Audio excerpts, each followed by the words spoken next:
আজকের আমাদের দুর্দিন দুঃসময়ের জাতীয় পার্টির প্রান্তীয় নেতা কর্মীরা আজকে এখানে উপস্থিত হয়ে আজকে সুনামগঞ্জে যে বিক্ষোভ মিছিল আমরা প্রতিক্রমণ করেছি, আপনারা এই দুর্যোগের মধ্যে, এই বৃষ্টির মধ্যে আপনারা উপস্থিত হয়ে প্রমাণ করেছেন বাংলাদেশে কোনো মব জাস্টিস চলবে না। জাতীয় পার্টির একটি নেতা কর্মী যদি বেঁচে থাকে, সুনামগঞ্জ তথা সারা বাংলাদেশে মব জাস্টিস চলতে দেওয়া যাবে না।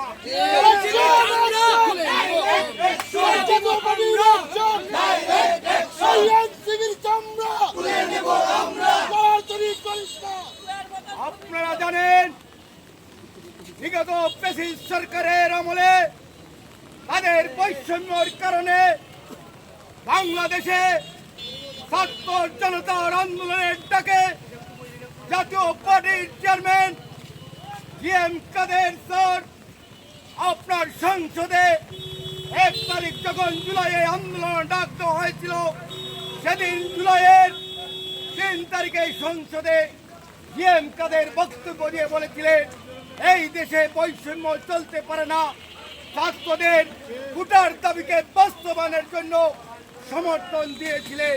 কিন্তু এই আন্দোলন সরকার যখন এই প্রস্তাবে রাজি হয় না, ছাত্র জনতা মিলে সারা বাংলাদেশে দরবার আন্দোলনের মাধ্যমে এই বিগত আওয়ামী লীগ সরকারকে ভাগিয়ে দেওয়া হয়েছিল।